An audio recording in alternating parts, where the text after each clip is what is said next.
겨울 철새 조사 방법론에 대해서 제가 말씀을 드릴 텐데요. 사실 저보다 훨씬 더 현장 경험이 더 많으신 분들도 계실 테고 하실 테지만 그래도 좀 더 저도 아직 부족하지만 우리가 어떻게 하면 효과적으로 새들을 카운팅을 잘 할 수 있을지, 어떻게 하면 효과적으로 새를 잘 조사할 수 있을지에 대해서 같이 공부해보고 같이 알아가는 시간을 가졌으면 좋겠습니다. 목차이고요. 아주 유명한 사진입니다. 마이클 타이슨이 한 말인데요. 누구나 그럴듯한 계획은 가지고 있다. 좀 약간 비속어가 섞이지만 맞기 전까지는 이런 말들이 있는데 겨울 철새 조사는 이제 기후, 지형, 이런 여러 가지 요인들이 다 관여를 하기 때문에 변수가 너무 많아요. 갑자기 강설, 눈이 엄청 많이 올 수도 있고요. 필드스코프 놔두고 이제 새를 관찰하게 되는데 바람이 너무 많이 불어요. 그러면은 필드스코프가 흔들리겠죠. 흔들렸을 때 새들을 좀 분별하고 판단하기 좀 어려운 순간이 올 수도 있습니다. 그렇기 때문에 현장에서 펀치를 내가 직접 맞는 타입입니다. 이제는 펀치를 맞지 않기 위해서 세밀하게 꼼꼼하게 조사 계획을 반드시 세워야 된다라고 말씀을 드릴 수 있습니다. 제가 현장에서 직접 조사하는 곳이에요. 여기는 영산강의 하구인데요. 영산강이 이렇게 흘러나와서 여기 하구도까지 같이 영산강이 넓게 이렇게 형성이 되는데 이 지역을 하루 만에 조사해야 됩니다. 엄청 넓어요. 엄청 넓은 지역을 딱 하루 만에 조사를 하게끔 이 기후환경에너지부의 조사 지침상 하루 만에 조사를 하게 되는데 그렇게 했을 때 처음에는 막연하죠. 구간도 너무 길기도 하고 도대체 어디를 조사를 해야 될지 모르겠고 또 이 지류 하천들도 다 같이 봐달라고 합니다. 지류 하천까지 다. 그러면 또 길이 다 있냐? 길이 다 있지도 않아요.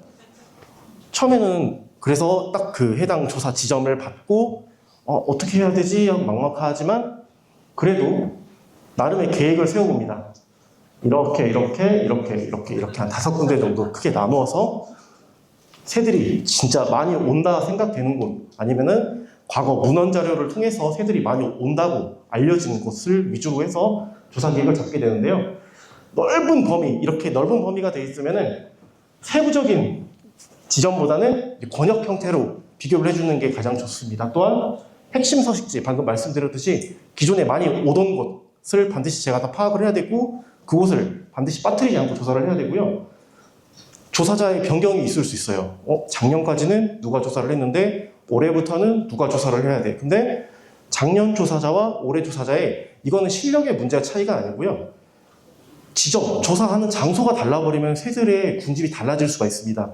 물론 비단 새들이 도래의 특성에 따라서 올해는 좀 다르게 도래했을 수도 있어요. 근데 이게 그런 것들을 제외하고 단순하게 조사자가 바뀌었다고 조사 지역을 바꿔버리고 그러다 보면은 정량화하기 힘든 자료가 생성이 됩니다. 그렇기 때문에 기존에 조사하던 지역은 반드시 포함해서 조사를 해주라고 꼭 말씀을 드리고 싶고요. 또한 이제 환경적, 지형적 특수 상황이 발생할 수 있습니다. 그래서 그런 부분까지 반드시 대비책을 마련해서 조사를 해야 됩니다. 여기에 계신 분들은 다 아실 거라고 믿습니다. 오리는 야행성입니다. 오리는 무조건 밤에 활동한 야행성이에요. 대부분의 오리들은 다 밤에 활동하고요.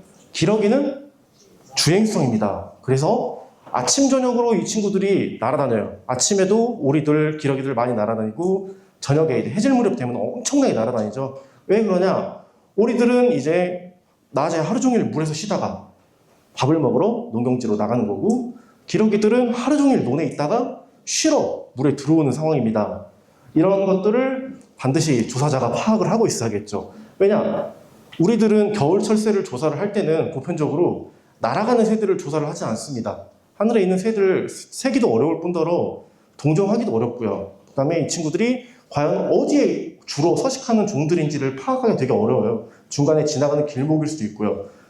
그렇기 때문에 이 친구들의 이동 특성들 아니면 또 이런 시공간적인 이동 패턴을 정확히 파악을 해줘야 됩니다. 그래서 조사는 언제 하는 게 좋을까요? 결론적으로 조사는 언제 하는 게 좋을까요? 저는 근데 여기서 한 가지 말씀을 드리고 싶은 게 굳이 이 겨울 철새 조사를 할 때는 이른 아침에 할 필요는 없다고 생각합니다. 새들이 오리들도 쉬러 이미 새벽에 들어오긴 합니다. 동 트기 전에 이미 물로 날아서 들어오긴 하는데 그래도 조금 안정돼 있을 때 움직임이 덜할 때 세워주는 게 낫다 싶기도 하고요. 기러기도 마찬가지입니다. 기러기도 아침에 일어나서 이제 기러기들은 좀 늦게 움직이는 편이에요. 아침에 좀 물에서 쉬다가 해가 떠올라야지 밥을 먹으러 이동을 하거든요. 그래서 농경지에 있는 기러기들을 또 세야 되니까 그래서 이동이 끝나는 오전 9시에서 10시 정도는 되어야지 조사를 하는 게 좀 낫지 않을까. 그리고 사람도 아침에 추워요. 해도 늦게 뜨죠. 네, 겨울에는 또 해가 늦게 뜨니까 그래서 너무 이른 시간에 조사를 시작하기보다는 그래도 조금 시간적 여유를 가지고 조사를 해주면 낫다. 이렇게 말씀을 드릴 수 있습니다. 오리들은 시속 한 80km 정도로 빠르게 움직입니다. 그래서 제가 서 있는 곳에서 얘들은 직선으로 날아갔을 때 1시간이면 80km를 날아갈 수 있는 거예요. 그대로 날아가면. 그렇게 되니까 이 오리가 한번 날았을 때 내 조사 범위를 넘어갈 수도 있습니다. 또 내가 조사를 하고 있는데 오리가 내 조사 지역으로 들어올 수도 있습니다. 이런 것들을 다 감안을 해야겠죠. 그래서 아까 처음에 말씀드린 대로 움직이지 않는 시간에 애들이 고정적으로 거의 있을 시간에 조사를 해주는 게 좀 더 우리가 효과적이겠다라고 말씀을 드릴 수가 있겠습니다. 또 새들이 간혹 국지적으로 이렇게 이동을 하기도 해요. 큰곤이라는 친구인데요. 큰곤이도 겨울철에 어느 한 지역에 도래를 해서 꾸준하게 있지 않고 움직입니다. 가까운 예로 여기 남쪽을 보면요. 고흥과 강진, 우습제까지 해서 이렇게 벨트로 묶어놨는데 시계 방향으로 움직여요. 도래 초기에는 고흥이나 강진 쪽에 많이 머물러서 있다가 이제 겨울이 좀 지나가면은 우습제로 올라가거나 아니면 한평 쪽으로 올라가는 경향이 있거든요. 그래서 이런 패턴들을 잘 파악을 해둬야지 카운팅할 때 좀 쉬운데 내가 지금 12월이다. 그러면은 우습제에 갔을 때 큰곤이가 거의 없을 시기입니다. 이런 것들을 미리 사전에서 생각을 하고 조사를 해주면은 조사 결과를 좀 잘 만들 수 있겠죠. 미리 대비도 할 수가 있고요. 비단 큰곤이뿐만이 아니고 모든 종이 다 조금씩 이동하기 때문에 어느 해, 어느 계절에, 어느 지역에 얼마나 오는지는 미리 좀 파악을 해둘 필요가 있습니다. 또한 특정 종을 모니터링할 때 그 종에 대해서 정확히 파악을 해야겠죠. 이렇게 흑두루미들을 조사를 하기 위해서는 이따 또 설명을 드릴 텐데요. 높은 곳에 올라가서 흑두루미 한 종을 세기도 하고요. 이렇게 특정 종을 모니터링 할 때는 그 특정 종이 이동하는 패턴이라든지 한 일주기를 파악을 해주면 좀 더 명확하게 조사를 할 수가 있겠습니다. 조사를 하다 보면요. 차가 못 들어가요. 일방로가 있을 수 있고 자전거 도로가 있을 수 있고요. 이렇게 됐을 때는 어떻게 조사를 해야 되죠? 이 끝에 가면은 좀 잘 보일 것 같은데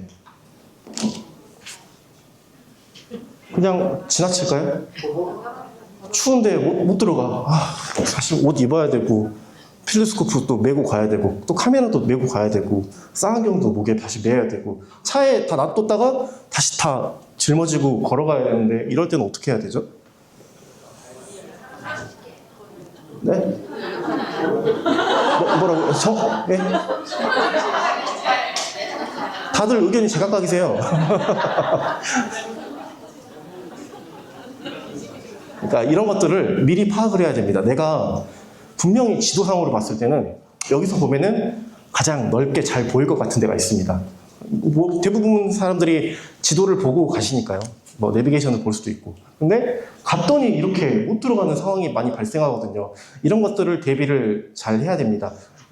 여기를 꼭 진짜 여기서밖에 볼 수가 없다. 과감하게 들어가야 됩니다. 어떻게든 걸어서 들어가야겠죠. 근데 이쪽을 봐야 되는데 여기 옆에 조금 갔더니 커버할 수 있는 데가 있는 것 같아요. 좀 땅이 좀 다르게 좀 반도 형태로 좀 튀어나온 게 있어요. 그러면은 차라리 그쪽에 가서 카운팅을 하는 게 좀 더 효과적이겠다. 이런 것들은 그래서 지도에 나오지 않은 정보들이 너무 많습니다. 그래서 한 번 정도는 꼭 우리가 사전 조사를 통해서 한번 내가 조사할 지역을 좀 확인해 볼 필요가 있다. 그리고 우리 요즘에 보면은 네이버 지도나 다음 지도를 보면은 로드뷰 잘 돼 있거든요. 내가 가고 싶은 길을, 내가 조사하고 싶은 길을 한번 쭉 로드뷰로 가보십시오.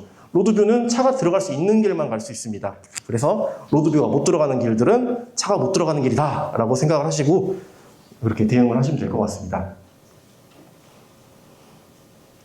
네, 여기 고창 팀들 와 있는데 제가 몰카 하나 찍었습니다. 네. 한 필드스코프로 보려면 한 1km 정도 거리까지는 제가 볼 수 있다고 생각을 하거든요. 보편적으로 이렇게 재보니까 한 1km 이 정도, 지금 무한저수지라는 곳인데요. 무안공 옆에 있는 호수인데 이 정도 이렇게 보면은 1km 정도에 있는 새들까지는 볼 수 있을 것 같아요. 근데 그 너머에 있는 새들을 보기 위해서는 우리가 반드시 이동을 해야겠죠. 이동을 할 때 새들을 잘 보기 위해서는 필드스코프를 놓고 볼 때 최대한 탁 트인 곳, 그리고 높은 곳에서 봐야지 새들을 잘 효과적으로 볼 수가 있을 것 같습니다. 근데 지도를 보고 갔어요. 아, 여기서 보면은 사방이 다 잘 보이겠다. 갔더니 어때요? 네, 갈대가 내 키보다 더 높이 있는 경우가 강가에서는, 하천에서는 허다합니다. 이런 경우 또 어떻게 해야 됩니까? 드론을 띄울 수도 없고, 드론 띄우면 새들 다 날아가겠죠. 네, 이렇게 아까 제가 처음에 마이클 타이슨이 말한 것처럼 누구나 그럴듯한 계획이 있어요. 여기 가서 새를 조사하면 되겠다. 여기에서 새를 카운팅하면 되겠다. 필드스코프를 어디 놔두면 되겠다라고 생각을 했지만 현장에 가서 보니 이런 상황이면은 정말 당황스러울 때가 많습니다. 도대체 어떻게 해야 되나? 이거 길도 없어요. 들어가지도 못해요. 근데 이런 경우들을 다 감안을 해서 우리가 조사 계획을 다 만들어야 된다. 조사 계획을 할 때 여러 가지 좀 설정들을 좀 해줘야 되는데요. 보편적으로 조사 계획에는 어떤 것들이 포함되어야 되냐면 날짜, 시간, 장소, 종수, 그다음에 특정 종 같은 경우는 좌표 입력해주고 개체수, 이 정도는 기본적으로 다 입력들을 하세요. 저희 네이처링이나 갯벌키퍼스에도 다 이 정도는 다 들어가겠죠. 근데 추가적으로 우리가 또 내 개인적으로 더 알고 싶거나 아니면은 요청을 한 곳에서 이런 것도 좀 같이 좀 봐주세요 라고 하는 것들, 성별, 연령 파악이 된다면 좀 기록을 해달라고 하고요. 이동 방향이라든지 가락지, 오리류 같은 경우는 넥밴드로 많이 하니까 넥밴드의 유무, 그다음에 주변 환경들의 위협 요소들이 어떤 것들이 있는지를 좀 기록을 같이 해주면은 나중에 큰 도움이 됩니다. 항상 조사를 할 때는 선조사와 정점조사를 병행을 할 수밖에 없겠죠. 특히나 이 겨울철새를 조사를 할 때는 더더욱 더 마찬가지입니다. 가다가 좀 잘 보이는 곳이 있어. 멈춰서 정점조사를 하는 거죠. 쫙쫙쫙 보고 지나가고, 또 중간중간에 가다 보면 또 얻어 걸린 애들이 있어요. 내가 이동하는 중에도 보이는 애들이 있으니까 그런 애들 적어가면서 가고, 그 다음 지점에 가서 개활지에서 보고, 그 다음 지점 가서 보고, 이런 식으로 반복적으로 조사를 수행하는 게 겨울철새 조사라고 할 수가 있겠습니다. 그냥 한번 쭉 그려봤어요. 길을 따라서. 네. 파란색이 길이 있는 곳이고요. 그래서 나름의 계획을 짜본 거죠. 내가 이 길을 이렇게 가면서 이 방향을 볼 거야. 아까 한 1km까지 볼 수 있다 그랬죠? 이 방향을 볼 거야. 길이도 이쪽에도 있네? 여기서는 이쪽을 볼 수 있을 거야.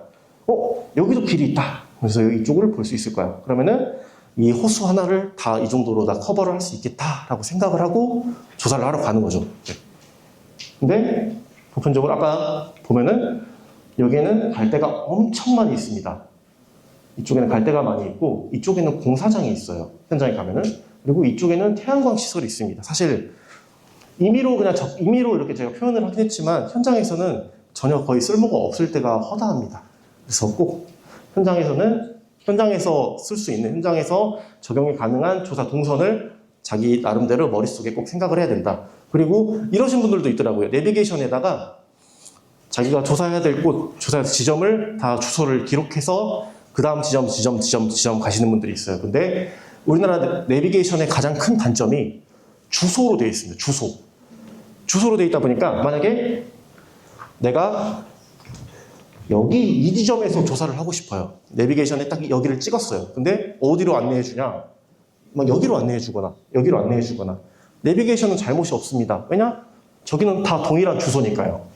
주소지가 넓게 잡힌 경우에는 그냥 내비게이션이 도로에 가까운 곳으로 찍어주기 때문에, 그래서 내비게이션은 그냥 참고용, 참고사항으로 쓰시되 실제로 우리가 조사해야 될 지점에 대해서 정확하게 좌표 기반이라든지 아니면은 실제 아까도 말씀드렸듯이 현장에 가서 어떻게 조사를 해야겠다라고 정확하게 계획을 짜볼 필요가 있을 것 같습니다.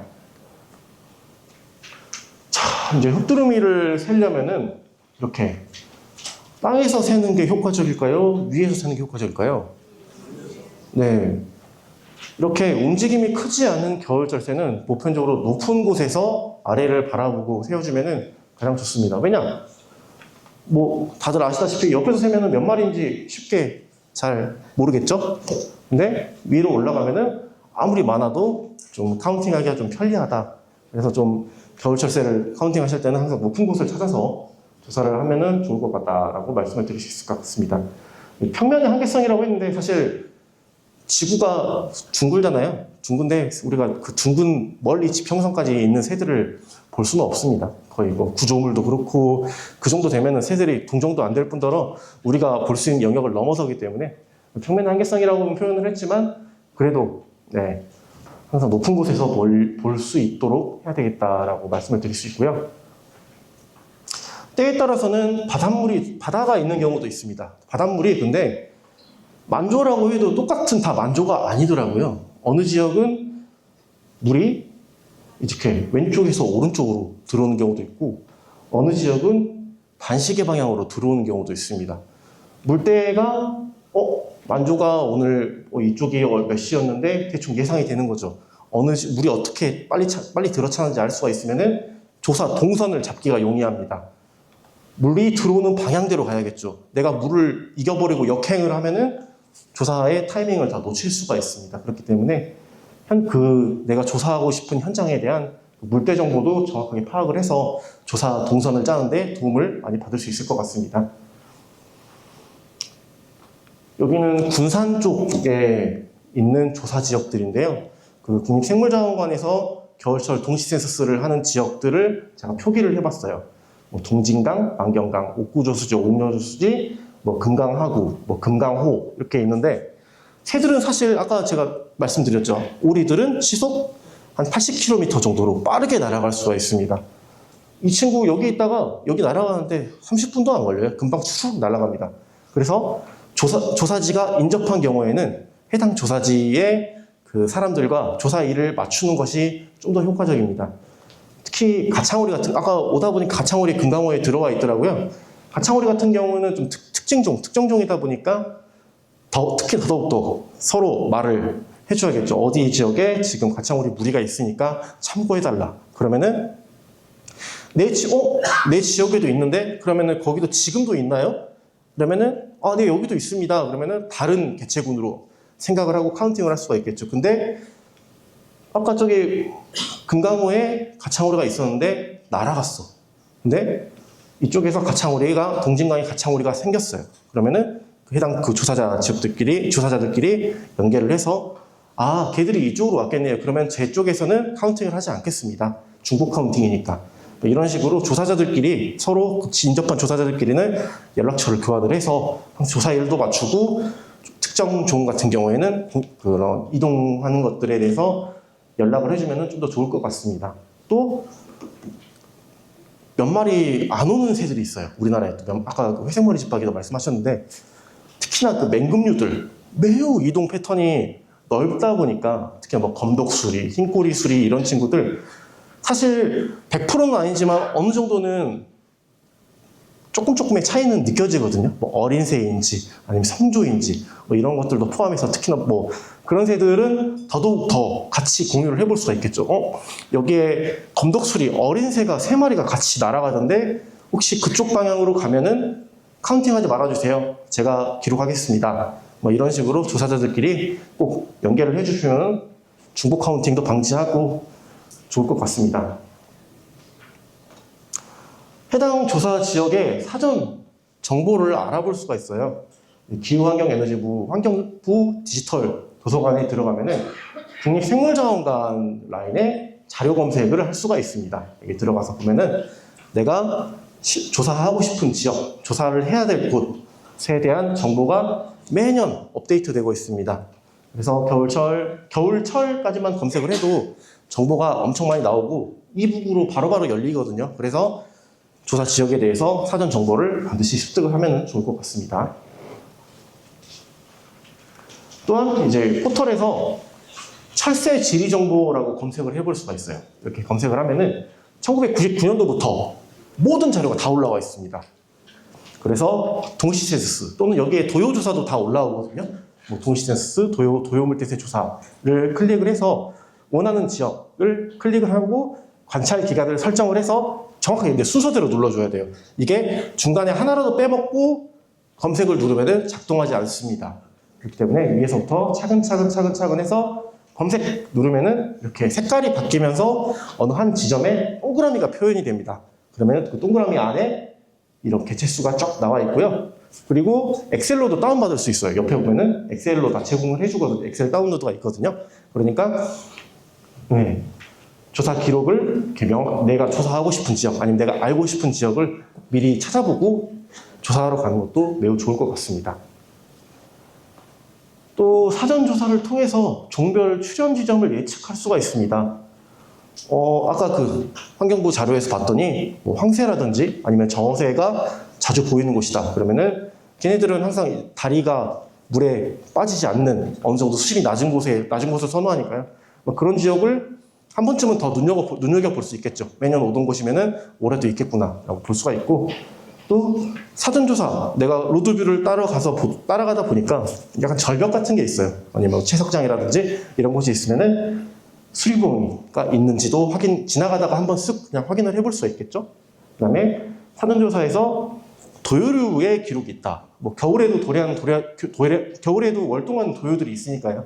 뭐 민물도요도 겨울에 월동을 하고 흰물태세도 월동을 합니다.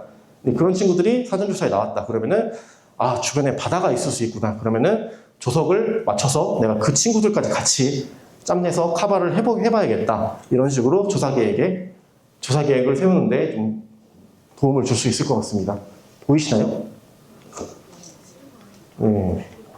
이렇게 숨어 있습니다. 포란할 때는 항상 저렇게 납작하게 엎드려서 숨어 있기 때문에 절벽을 지나가다가 혹시 볼 수 있으면은 쑥 보는 것도 중요합니다.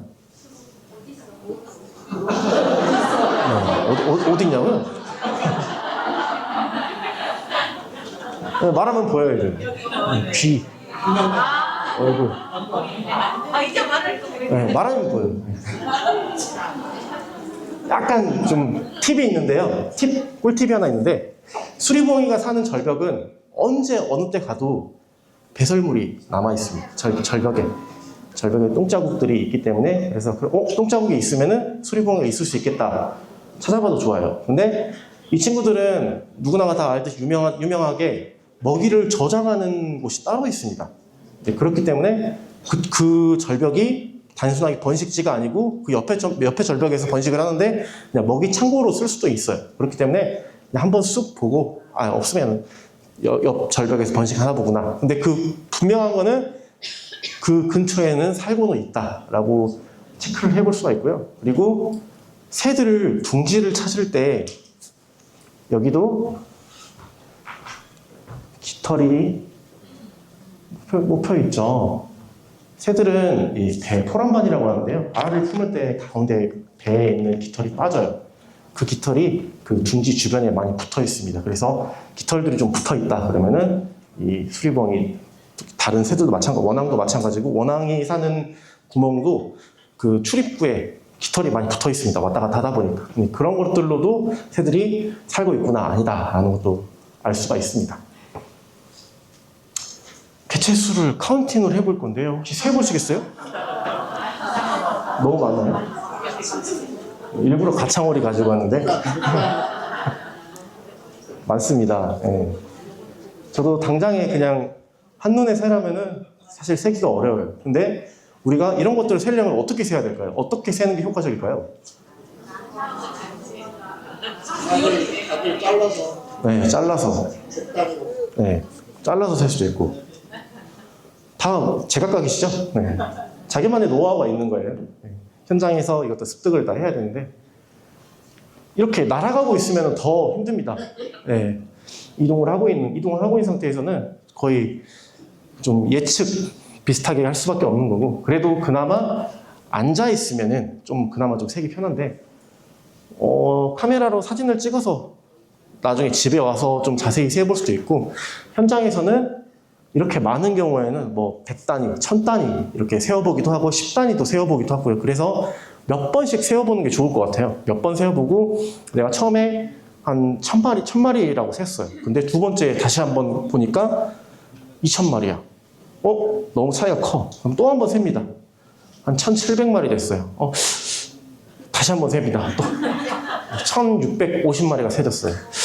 얼추 이제 조금씩 이제 차이가 줄어드는 거죠. 그런 식으로 좀 계속 연습을 하다 보면은 새들을 잘 셀 수 있을 것 같아요. 그거는 이 다음 페이지에 설명드리겠습니다. 우리가 카운팅을 훈련을 할 수 있는 방법이 여러 가지가 있습니다. 차를 타고 운전을 하고 가시다 보면은 아파트를 많이 볼 수가 있어요. 차 빨간불일 때 뭐 하시죠? 핸드폰 보지 마시고 주변에 아파트를 카운팅을 해보세요. 아파트 층수가 몇 층인지를 카운팅을 해보는 게 그 눈에 숫자를 익히는 게 새들을 세는데 가장 중요하거든요. 그래서 뭐 이 아파트를 셀 수도 있지만 이 횡단보도 칸을 세볼 수도 있고요. 그 다음에 여기 방음벽 있죠? 방음벽이 몇 칸인지 한눈에 그냥 세어보기도 하고, 그 다음에 건너편 차 대수, 새라고 생각하고 움직이는 새라고 생각하고 차를 세어보세요. 몇 대가 지나가는지. 이러다 보면은 신호가 파란불로 바뀌어서 가게 됩니다. 그래서 지루할 때, 신호대기 하실 때 핸드폰 보지 마시고, 핸드폰 보다가 뒷차 빵빵 소리 듣지 마시고, 이렇게 카운팅하는 주변에서 반복된 훈련을 통해서 카운팅을 용이하게 좀 할 수가 있다라는 것들을 알려드릴 수가 있고요. 제가 오늘 여기 와서 보니까 여기도 되게 훈련하기 좋은 곳이에요. 왜냐? 첫 번째, 사람을 세워보십시오. 내 주변에 사람이 몇 명이나 되는지를 눈대중으로 딱 세보고, 뭐 둘, 아니면 다섯, 열 이렇게 세보기도 하고요. 그다음에 옆에 점 엄청 많죠. 오늘 다 세어보고 가십시오. 제가 아까 대충 보니까 한 줄에 한 22개, 3개 되는 것 같아요. 그러면은 정사각형처럼 보이죠? 그러면 우리는 벌써 한 400개를 넘게 센 겁니다. 그러면은 4칸이면은 1600개 셀 수가 있는 거죠. 이런 식으로 주변에서 꼭 굳이 새를 보려고 하지 마시고 주변에서 내 눈을 숫자에 적응을 시켜주세요. 쉽게 셀 수 있게끔. 그러다 보면은 새들을 만났을 때도 내 눈이 기억을 하고 있습니다. 어떻게 세면 좋을지, 저 친구들을 열 세면 좋을지, 100 세면 좋을지, 이 내 눈이 기억하고 있는 상태에서 새를 세워주면 좀 더 효과적으로 카운팅을 할 수 있을 것 같고요. 종이 섞여 있습니다. 일반적으로 새들이, 특히 겨울철 새들은 어느 한 지역에 많이 집중돼서 섞여 있는 경우가 많은데요. 이럴 때는 어떻게 카운팅을 해야 될까요? 쉬운 거부터 하십시오. 쉬운 거부터. 잘 보이는 뭐 대백로, 뭐 외가리 이런 친구들 한눈에 보이잖아요. 그런 친구들 먼저 기록합니다. 수첩에다가 막 기록해요. 기록하고 그 다음에 섞여 있는 종들을 골라내야겠죠. 그때 전체적인 개체수도 파악을 해보는 게 좋아요. 총 해서 한 50마리가 되겠다라고 이제 머릿속에 기억을 하고 있는 거죠. 거기서 이제 종의 비율을 확인합니다. 여기 보니까 흰뺨검둥어리가 좀 많은 것 같네요. 이런 것들을 미리 머릿속에다 생각을 하고 그 다음에 한 종 한 종 카운팅을 합니다. 뭐 흰뺨검둥어리를 먼저 세보겠죠. 많이 있는 순으로 세는 게 가장 좀 효과적입니다. 세다가 보니까 흰뺨검둥어리 하나, 둘, 셋, 넷 세고 있는데 중간에 청둥오리가 2마리 껴있어요. 어떻게 해요? 손가락 펼까요? 어렵습니다. 그래요. 한 종 추가됐으니까 청둥오리 2마리 있어서 손가락 펴서 2개 이렇게 해놨어요. 가고 있는데 또 비오리가 1마리가 있어요. 어떻게 하지? 새끼손가락 펴니다. 이러다 보면은 나중에 보면은 몰라요. 이게 딱 눈 떼고 이제 필드스코프에서 눈 떼고 이제 기록해야지 했는데 뭐가 몇 마리였지? 모르겠어요. 그러니까 이렇게 좀 여유가 있게 좀 카운팅을 하시고 한 종 한 종 중간에 보이는 종들은 과감하게 패스하고 내가 보고 싶은 종, 내가 봐야 되는 종들만 먼저 기록을 하고 그럴 때는 이 종의 비율을 파악을 해서 가장 많은 종부터 가장 쉽게 볼 수 있는 종부터 따다다다닥 기록을 해가면은 좀 더 기록하기 쉽습니다. 그 다음에 이렇게 해서 카운팅을 해보고 2번 전체 아까 한 50마리 됐다고 생각을 했을 때 그거랑 비교를 해봅니다. 내가 카운팅한 게 정확하게 숫자가 카운팅이 됐는지를 알아볼 필요가 있는 것 같아요. 그리고 신속한 기록 방법입니다. 이 줄임말을 사용하는데 혹시 알아보실 수 있으신가요? 못 알아보시겠죠? 네, 저는 다 알아봅니다. 제 글씨니까. 그러니까 각 종별로 줄임말을 좀 익혀둘 필요가 있을 것 같아요. 줄임말. 붉은 머리 목련이 뱁새라고 많이 하시죠? 뱁새라고 적고, 이렇게 노랑불이 적으세요. 노부적. 민물가마우지, 민가. 적어주시면 되는데, 근데 비슷한 이름에 좀 주의를 할 필요가 있습니다. 안락 써놨어요. 안락.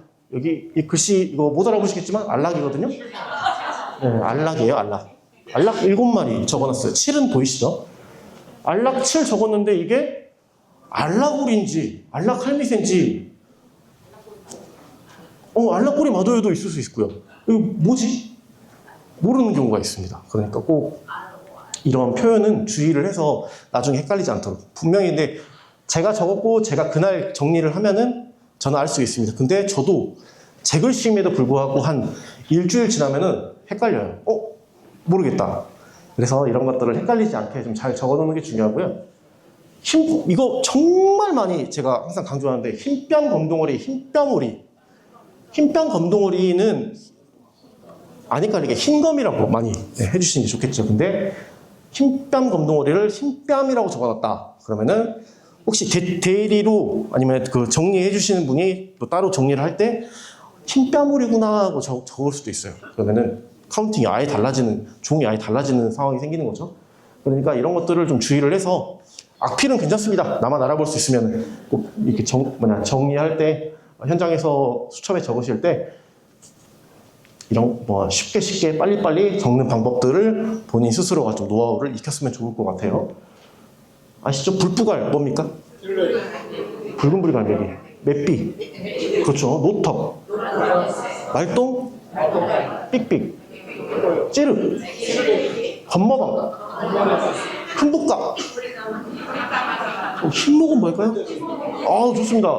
뿔론, 개똥, 홍머리, 청머리, 고방, 거미집. 다 하시네요. 네. 거무니마 집박두리. 네. 그러니까 좀 말을 줄여서 빨리빨리 적는 연습들 이런 것들도 해보시면은 시간을 좀 더 효율적으로 사용할 수가 있습니다. 돌발 상황입니다. 돌발 상황. 조사를 하다 보면은 별의별 순간이 다 오는데 돌발 상황. 이거 뭔지 아세요? 네, 사양오리라고도 하고 머스컵이라고도 하고 대만오리라고도 하고 기러기라고도 하고 별의별 이름 다 있어요. 혹시 이거는 어떤 종이죠? 아까도 네, 서울에서 발표할 때 나왔던 종인데 잡종이죠. 얘는요?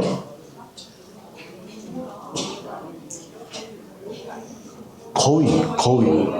이거 중국에서 날아왔어요. 야생 거위가 날아다닙니다. 얘 날아다니더라고요. 깜짝 놀랐어요. 이 돼지가 이 뚱뚱한 게 날아다니더라고요. 엄청 무겁게 날아다닙니다. 이 친구는 많이 보실 거예요. 이런 친구들 어떻게 기록합니까? 혹시 네이처링이나 갯벌캐프스에 기록할 수 있나요? 안 되죠.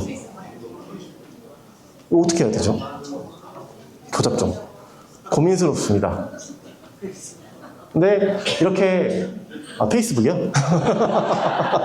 좋습니다. 그렇죠. 이런 경우에는 좀 원래 교잡종은 가장 가까운 근현종, 가장 표현력이 강한 종으로 적어달라고는 말을 해줘요. 크게 걱정하지 마세요. 이 종을 내가 청동오리라고 해도, 내가 흰뺨 검동오리라고 해도 누가 아무 말도 안 합니다. 그러니까 본인이 적고 싶은 대로 적으세요. 근데 저걸 봤다는 거, 저걸 조사를 했다는 게 중요하기 때문에 크게 그렇게 문제되지 않으니까 그냥 내가 표현하고 싶은 대로 표현해서 적어주시면 됩니다. 적는 게 중요합니다. 근데 이런 친구들은 버려야죠. 이렇게 아생이라고 볼 수가 없어서 저희는 조사를 할 때 야생 조류를 조사를 해주기 때문에 원래 집비둘기도 기록에서 제외를 하거든요. 그 친구들 야생이라고 생각을 안 해서. 그래서 그냥 과감하게 버리십시오. 이런 친구들이 있으면. 뭐 페이스북에는 올리시고. 예. 이 친구는 어떤 종입니까? 이제 어려워요, 이제. 알라고리, 새오리.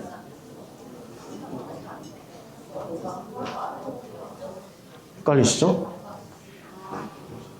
특징은 다 들어가 있어요. 둘 다 새오리예요, 새오리. 둘 다 새오리인데 변환깃. 아까 처음에 조금 전에 말씀드렸는데 오리들이 이제 겨울 초겨울에 우리나라에 들어올 때 대부분 이런 모습으로 들어옵니다. 정말 헷갈려요. 근데 이런 변환깃을 잘 알아두셔야 되고 이것도 눈에 익으면은 그냥 우리가 일반적으로 아는 오리처럼 보일 수가 있습니다. 그런 특징들이 다 있거든요. 눈 뒤에 검은 선이라든지 이런 부리의 형태라든지 이런 것들은 절대 바뀌지 않으니까 또 여기 살짝 남아있죠? 수컷 새오리의 형태가 남아있죠? 이런 것들을 파악을 해서 돌발상, 도감이 없는 종이다. 미기록 종이다. 인스타그램, 페이스북에 올려서 댓글로 아닙니다. 새오리입니다. 댓글 달게 하지 마시고 파악해서 한 번 더 봐보시면 좋을 것 같습니다. 이런 질문 엄청 많이 받습니다.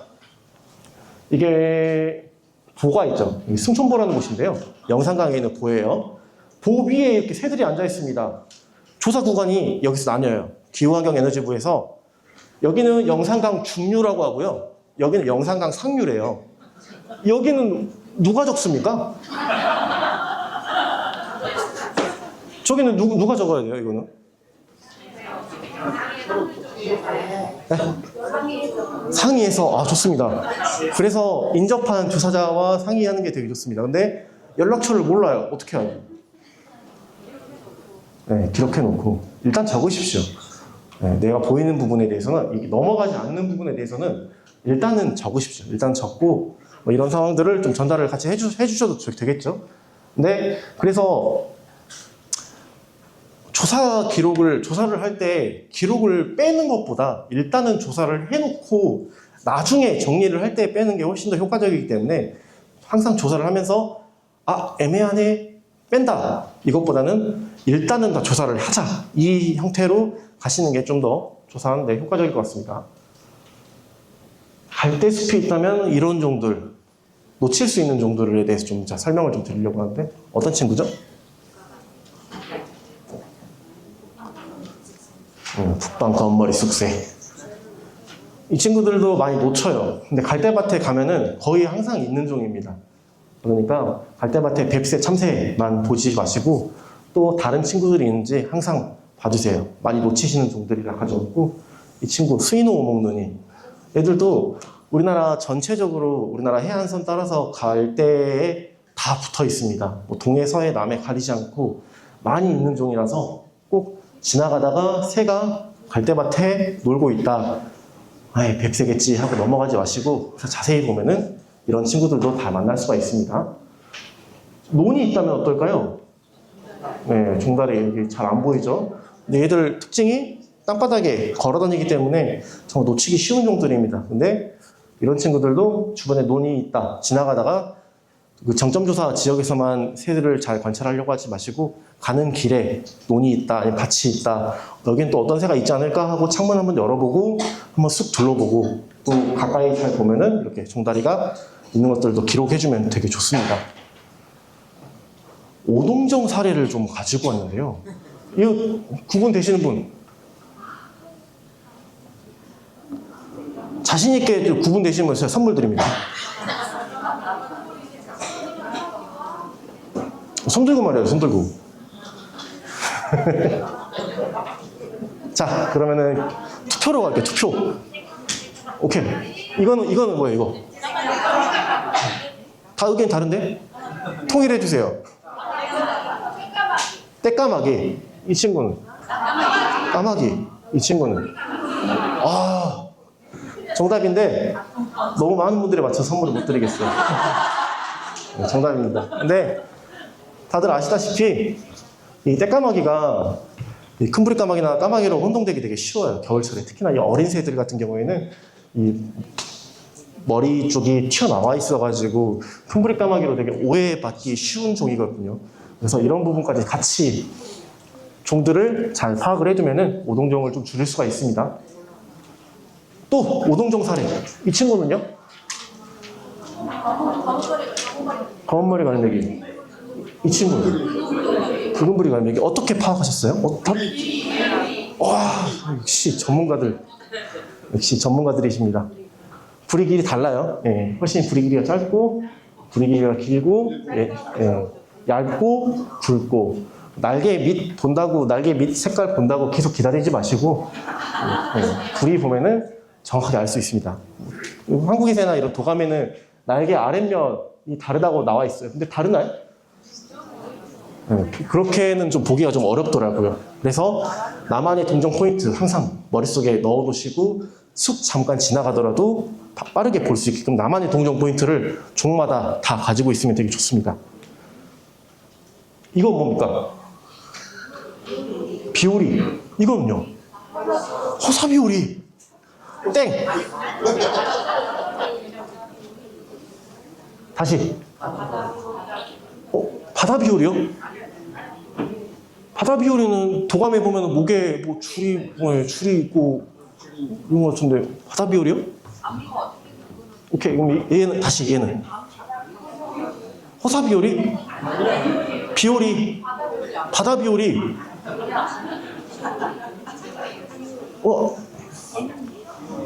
이러면 어떻게 해야 되죠?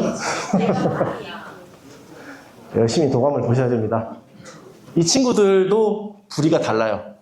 이 친구 부리 어떻게 생겼습니까? 살짝 아래로 휘어 있는 것 같기도 하고 거의 곧게 돼 있죠. 이 친구는요? 위로 살짝 휘어 있습니다. 부리가 다르죠. 이 친구는 바다비오리고 이 친구는 비오리. 네, 이렇게 무태 올라와 있는 경우가 가끔 있습니다. 그래서 신기해서 제가 찍어 놔봤었는데 이렇게 부리가 다르다. 뭐 목이 색깔이 어떻고 이거 보기 어려워요. 그러니까 부리로만 보셔도 정확하게 알 수가 있습니다. 특히 막 이 머리 뒷깃 보신다고 하는데 이것도 물에 들어갔다 나오면 물에 젖어가지고 잘 안 보여요. 그러니까 그런 거 보지 마시고 특히 처음 보시는 분들, 호사비오리 아직 안 보신 분들이 이 무늬에 현혹돼서 와, 호사비오리 봤다, 호사비오리다 하신 분들도 있어요. 비오리도 이렇게 작게나마 무늬가 있습니다. 근데 호사비오리는 혹시 안 보신 분이 있을 수 있어서 말씀드리지만 호사비오리는 딱 보면은 아, 이게 호사비오리구나. 절대 헷갈리지 않습니다. 내가 조금 헷갈린다. 호사비오리인가 비오리인가 모르겠네. 비오리입니다. 무조건 비오리예요. 호사비오리는 절대 헷갈리지 않습니다. 또 오동종 사례. 이 친구는요? 쇠기러기. 이 친구는요? 흰이마기러기. 잘 구분하셨어요. 근데 쇠기러기가 눈태가 있는 경우가 있습니다. 얇게. 거기다가 이마가 하얀색이야. 와, 멸종위기종 흰이마기러기를 봤다 하고 페이스북에 올리시면은 댓글로 쇠기러기입니다. 누군가 달 거예요. 눈태가 있다고, 이마가 위로 올라왔다고 다 그 종은 아니거든요. 그러니까 그런 부분까지 다 고려를 해서 이게 차이가 원래는 부리가 달라요. 부리가 짧습니다. 그리고 분홍색이기도 하고, 근데 색깔은 웬만하면 보지 마세요. 색깔은 애들이 논 파먹다가 보면은 까매지기도 하거든요. 그러니까 부리가 아예 길이가 달라요. 쇠기러기가 좀 더 깁니다. 큰 기러기는 더 길겠죠. 그래서 이 부리의 차이들을 아까 비오리도 그렇고 기러기류도 그렇고 부리의 차이를 알아두면은 동종하기가 좀 쉽습니다.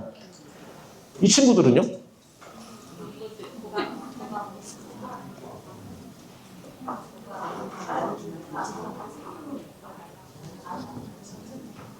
오케이, 하나씩 이거 다 암컷이에요. 네. 청둥오리? 이거는 알라오리. 이거는요? 고방오리. 이 친구들 부리가 다 어때요? 고방오리는 언제 어떨 때 봐도 아름답게 부리가 내려옵니다. 부드럽게. 이거 이제 밖에 나가서 보시면은 제가 말한 거 분명히 기억나실 거예요. 고방오리는 항상 부리가 아름답게 내려옵니다. 알라고리는 조금 더 각져 있어요. 알라고리는 조금 더 각져 있고, 청둥오리는 머리가 그냥 일자로 그냥 내려옵니다. 머리서부터 부리까지 일자로 거의 내려온다고 보셔야 돼요. 이 패턴, 이 무늬, 새들 볼 때 무늬가 어떻고 색깔이 어떻고 이것 먼저 보지 마시고 항상 이 실루엣을 먼저 파악을 해두면은 내가 어떤 순간에 역광이어도 아니면 변환기시여도 아니면은 뭐 어린 새 다 필요 없이 결국에는 이 부리만 가지고도 새들이 어느 정도 동정이 됩니다. 색깔은 그 후에 보세요. 그 후에 확실히 맞나 하고 볼 때 그때 색깔을 보시면 됩니다. 네, 발표는 여기까지 드리고요. 저 이거 몇 번 설명드렸는데 이거 사람이 외가리가 있네요. 이 사람은 뭐 하고 있죠? 낚시하고 있어요. 외가리는요? 훔쳐 먹어요. 아니, 훔쳐 먹진 않습니다. 주면 먹는 거죠. 외가리는 사람이 그러니까 먹이는 아니지만 사람이 잡어를 잡았을 때 던져놓는 그거를 먹기 위해서 서 있는 거예요. 우리도 새들에게 필요한 사람이 되자. 그러면 새들이 알아서 가까이 온다. 굳이 뭐 새 보겠다고 가까이 가고 그러지 마세요. 새들은 불편해하니까. 대신에 새들에게 필요한 사람이 되면은 알아서 옵니다. 네, 항상 이 마음을 꼭 가졌으면 좋겠습니다. 고맙습니다.